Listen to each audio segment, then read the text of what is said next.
மீண்டும் தூத்துக்குடியிலே போட்டியிட வாய்ப்பளித்த தமிழக முதலமைச்சர் திராவிட முன்னேற்ற கழகத்தின் தலைவர் அண்ணன் தளபதி அவர்களுக்கு என்னுடைய நன்றியை தெரிவித்துக் கொள்கிறேன். அதே போல இந்த வெற்றிக்காக உழைத்த பிரச்சாரம் செய்த அத்தனை தலைவர்களுக்கும் என்னுடைய நன்றியை தெரிவித்துக் கொள்கிறேன். எங்களுடைய மாவட்ட கழகத்தின் செயலாளர்களுக்கும் அங்கே இருக்கக்கூடிய கழக பொறுப்பிலே இருக்கக்கூடிய அத்தனை பேருக்கும் தூத்துக்குடியின் உடன்பிறப்புகளுக்கும் என்னுடைய நன்றியை தெரிவித்துக் கொள்கிறேன். அதே போல எல்லாவற்றையும் விட முக்கியமாக மீண்டும் என் மீது இந்த அளவிற்கு நம்பிக்கை வைத்து எனக்கு வாய்ப்பளித்து மீண்டும் வெற்றி பெறக்கூடிய வாய்ப்பை உருவாக்கி தந்திருக்கக்கூடிய தூத்துக்குடியுடைய மக்களுக்கு என்னுடைய மனமார்ந்த நன்றியை தெரிவித்துக் கொள்கிறேன்.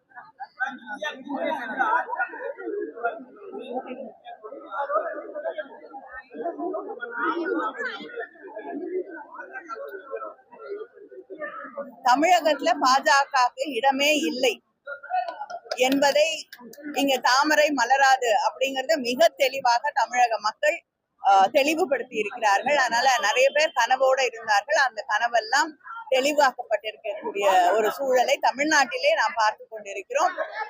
நிச்சயமா ஒவ்வொரு இந்தியனும் இங்கே எதிர்பார்ப்பது போல ஆட்சி மாற்றம் வர வேண்டும் என்பதுதான் என்னுடைய எண்ணமும். ஆனால் இன்று மாலை இந்திய கூட்டணி தலைவர்களுடைய கூட்டம் இருக்கிறது. அங்கேதான் எல்லா முடிவுகளும் எடுக்கப்படும்.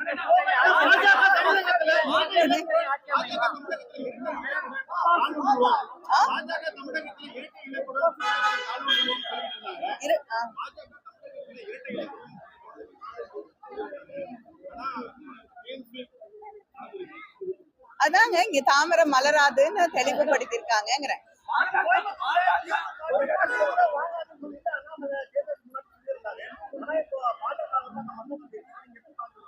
இல்ல, அவர் அடிக்கடி என்ன பார்த்து ஒரு கேள்வி கேட்பாரு, கனிமொழிக்கு என்ன தகுதி இருக்குன்னு. இரண்டாவது முறையாக மக்களால் தேர்ந்தெடுக்கப்பட்ட ஒரு பிரதிநிதியாக நான் அவருக்கு பதில் சொல்றேன். அதை கூட அந்த தகுதியை கூட இல்லாத ஒருவர் பிஜேபியோட தலைவராக இங்க நீடிப்பது அந்த கட்சிக்கு நிச்சயமாக நல்லதில்லை.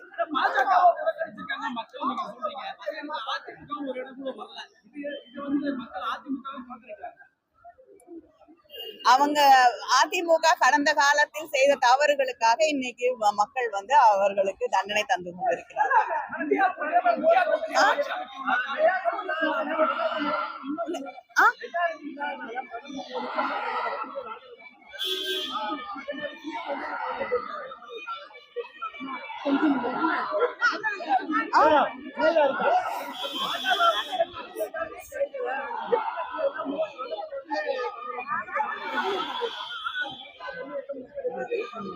இல்லைங்க, பிரதமருக்கே முதல் 4-5 சுற்றுக்கள் பின்னடைவு இருக்கக்கூடிய ஒரு சூழல்ல இந்த தோல்விக்கு தார்மீக பொறுப்பேற்று அவர் பதவி விலக வேண்டும் என்று வெஸ்ட் பெங்காலோடைய முதலமைச்சர் அவர்கள் தெரிவித்திருக்கிறார்கள். தார்மீக பொறுப்பேற்றுக் கொள்வது என்பது அரசியலிலே புதுசான ஒரு விஷயம் இல்ல, நிச்சயமா செய்யலாம்.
விளைக்கலாம்